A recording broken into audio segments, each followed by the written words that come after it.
હાલો મિત્રો, જો આપણે આજે બનાવી છે, શું બનાવી છે એલી હુકડી. જો હુકડીમાં આપણે ગુંદર ગરમ કરી નાખ્યો છે ઘીમાં. બા દાજી ગયો હું હવે તું તે આવડે ને બે જાય. પછી જો આ કાજુ બદામ છીણી લીધા છે. આ છે ગોળ. હવે આપણે ઘી ગરમ કરવા મૂકી દીધું છે.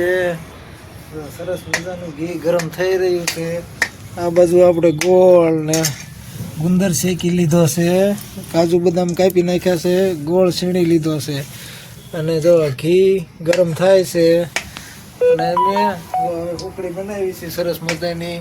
તો આવો તમે બધા હુકડી ખાવા. હમણાં હુકડી બનીને તૈયાર થાય એટલે લાઈક શેર ને સબસ્ક્રાઈબ કરી દેજો. ઘી ગરમ થઈ જાય એટલે એની અંદર પછી લોટ નાખી દેવાનો. આપણે થોડુંક ઘી ઘટ્યું હતું, માથે નાખ્યું હતું. ઘી ગરમ થઈ ગયું પછી આપણે માથે લોટ નાખી દીધો છે.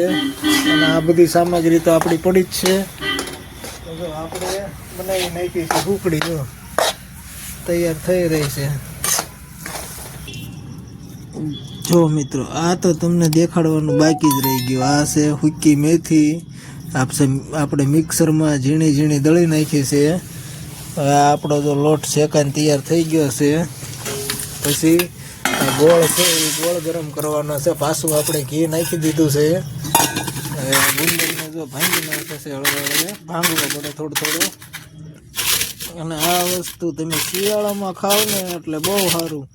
કડવું આવું તમે નાખો ને બનાવો એટલે બહુ સારું શિયાળામાં તો.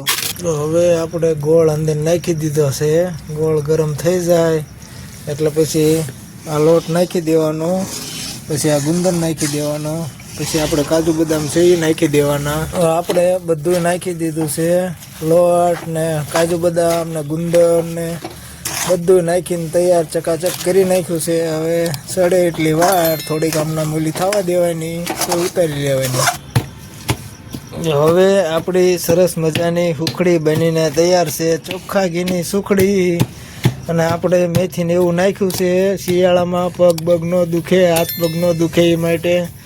તો જો સરસ મજાની સુખડી બનીને તૈયાર છે. હવે બટકા પાડી દેવી એટલી વાર. હજી આમાં જો દબાવવાનું બાકી છે. તો કેવો લાગ્યો મિત્રો વિડીયો તમને? શેર, સબસ્ક્રાઈબ ને કમેન્ટ કરવાનું ન ભૂલતા. કમેન્ટ કરી દેજો. ચલો બાય, મળીએ નેક્સ્ટ બ્લોગમાં.